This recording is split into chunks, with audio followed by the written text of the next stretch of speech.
Hi, welcome back everyone. Continue showing you some cool build ideas I had in mind. This time it's going to be custom crit discharge. But before we begin, if by the end of the video you will think that I did a great job, don't forget to like and subscribe, it helps me a lot.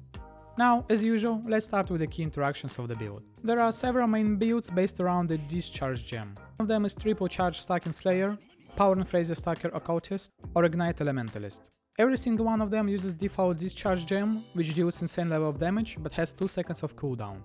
My version of the build uses Transfigured Discharge of Misery, which doesn't have cooldown but has much lower base damage. So now we can use it as custom crit trigger. In the previous leaks they were a quality stacking build. With high enough investment into Discharge's quality, it was possible to achieve 100% chance not to consume charges. But nowadays this build is not viable, as it's not possible to achieve high enough quant for this build to feel good. So now we have to somehow generate enough charges in order for us to trigger this discharge around 10 times per second. And we're going to achieve this using pretty much never used mechanic, gain up to maximum charges instead. In my current setup I have 95% chance to generate maximum power charges. 60 from the rings, 25 from the boots, and 10 from the elevated mod on the helmet. So now whenever I'm generating power charges, I'm pretty much always getting maximum charges instead. Okay, but what about the other charges? The best pair for the power charge is endurance charges. Not only because it will give us some necessary defense, but because there is cool amulet, Vow's Devotion. This amulet will allow us to gain endurance charges when we lose power charge. Since Discharge consumes all charges, we are going to instantly recover all endurance charges back. So now our loop goes something like this. We hit with attack, generate maximum power charges, discharge once, generate power endurance charges, and so on. And that's it when it comes to the basic idea of the build. The rest is pretty much basic power charge stacking build with some exceptions. Now let's talk about the gear. I have 2 setups ready for this build, one has more damage and the other one has insane recovery and a bit more tanky, but has less damage. Let's start with the damage one. For the weapon I'm using Eventuality Rod for additional power and endurance charges. This weapon is kinda annoying to make. First you need to buy Eventuality Rod, use any Conquer Exalted Orb and change the influence to Shaper. In the next leak we will be able to use Shaper Exalted, so it will be much easier. Then we have to use Essences of War and spawn until you have +1 to maximum power charges or attack speed. Then we need to remove everything else except spell damage and power or attack speed. And then use Recombination in order to get the base with spell damage, attack speed and power charges. For higher chances of success I recommend you crafting on both of them something like fire resistance. Then just finish the craft with multi-mode, hits cannot be evaded, lightning damage is chaos, and +1 to all fire skills enchant. Next important piece is the helmet. For the helmet I'm using Blizzard Crown with elevated power charge mod. To craft this helmet you can buy or make Warlord base helmet, then alt spam until you hit power charge mod, then regal, lock prefixes and reforge crit in order to get crit mod. Make sure that you only have 2 Warlord mods, then use Orb of Dominance and pray for the 50-50. Then just lock prefixes again and reforge life. Depending on the outcome, you can lock prefixes and reforge chaos for the chaos res or reforge critical for the crit multi. This is the basic version of the helmet. I got lucky with the life roll, so I stopped here. But you can go even further and use Awakener's Orb in order to go for more damage with the Crusader's lightning resistance or Warlord's physical tankiness fire damage for more tankiness. Next, for the body armor I'm using the Awas with +1 to socket gems with 4 red sockets and 2 greens, which is optimal for this gem setup. For the amulet, Vow's Devotion with +1 to max curse corruption.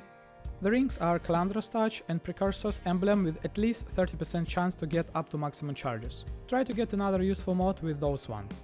You can get +1 to maximum power charges or even 45% to get maximum charges. If you manage to buy 45%, you can drop the boots and get something with more speed, maybe Tailwind with cooldown mod. I get forbidens for Polymath instead like Clockwork, to get even more damage. For the boots I'm using Ineas for the 25% chance with +1 to Endurance Corruption. The gloves are rare pair with the attack speed, resistance, life, exposure and unearth implicit. To craft those gloves you need to buy the base with the Alva resistance, and don't forget you can change those via Harvest Bench. Then lock suffixes and reforge speed to get attack speed. Then depending on the outcome, you can lock suffixes again and reforge chaos or something for resistance. Then lock suffixes again and reforge life and finish the craft. And for the belt I'm using Headhunter mainly for the defense. And basic setup of flask of Bot of Faith, Oriats, Adzeris and Silver and Quicksilver flasks. Now let's talk about the tree and the gems and later about the tanky version of the build. This tree focuses on getting all power charges node, some critical nodes, elemental and area of effect, reservation, life, and some leech, and a lot of lightning damage tattoos.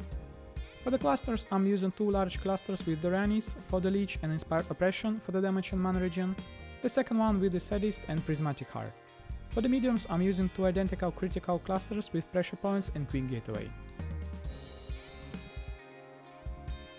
The Watchers with the Clarity Mana Cost and Zealotry Penetration. The phasing is pretty nice, but not necessary. Forbidens set with the Like Clockwork in order to get cooldown recovery to 52% for optimal 10 triggers per second. Militant Fate with the Inner Conviction mode for more damage and elemental damage and mana regen per devotion. This build has really high mana cost per second, so we need to have high mana regen, and I'm even taking this Life Mastery for the skills to cast Life in order to reduce mana cost. Next, 2 high crit multi-jewels. It would be ideal to have at least one of them to be with immunity to Corrupted Blood, Light of the Meaning Jewel with lightning damage. Now, moving forward to the gems. In the boots, I have Elemental Weakness Curse and Guardian's Blessing setup with the Perfect Dark Marionettes and Wrath Aura. In the helmet, I have main aura setup with the Purity of Elements, Vow Haste and Zealotry. In the body armor, Discharge linked with the Inspiration, Empower, Power Charge on Critical, Awaken Cast on Crit, and Cyclone for triggering. In the damaging setup, Inspiration and the Cyclone should be in the green links for the quality, and the rest of them should be in the red circles for the additional levels. In the gloves, Cast when damage taken Immortal Call setup and Clarity link with Arrogance. And finally, in the weapon I have Lightning Ward setup with Assassin Mark, Wow Righteous Fire and Blood Rage. This version has around 91 million damage on bosses with Wow Righteous Fire on. You can even turn on both Wow and regular version of Righteous Fire to get even more damage for bursting the boss. Now let's talk about the defense setup. You can change setups in the top right corner of the POB. The defense swap consists of several parts, mainly combination of Progenesis and the Petrified Blood instead of the Wrath Aura. Also, to get insane level of recovery, I'm using practically never use unique King's Guard. This body armor will recover 100 life when we lose endurance charges. With my current setup I have 6 endurance charges, so I'm losing around 54 endurance charges per second, and you can imagine that the recovery level is insane. So the only way for you to die is from one-shots, which happens sometimes, but this version is more comfortable for mapping. The damage level is lower, but it's still more than enough for a lot of hard content of the game. This build is kinda mid-budget, with the only expensive piece is the weapon and the Progenesis. If you want more budget version of this build, you can drop attack speed on your weapon and stick only with the Power Charge and Essence mod, and Crafted Monster cannot evade your attacks. Everything else is pretty cheap, so you should be able to get this build for around 50 to 100 divines. Overall, I'm pretty satisfied with the build and had my fun with it. It's not tanky at all, but the defense setup with a combination of shrines and headhunter buffs make the difference. This build will definitely survive the next patch, so you can try it next league. Or if you want to play it now, you can always buy it from me. If you're interested, just message me in the Discord. Well, this is it guys. What do you think about upcoming league? Are you ready for all the nerfs and buffs incoming? I like the quality of life changes which they are making right now. I can feel that this league will be crafted oriented one. What do you think guys? Share your thoughts in the comments below. If you liked the video, don't forget to like and subscribe, as I have a lot of other cool build ideas in mind. Also, if you wish to support me financially, there are links in the description below. And I will see you in the next one. Bye!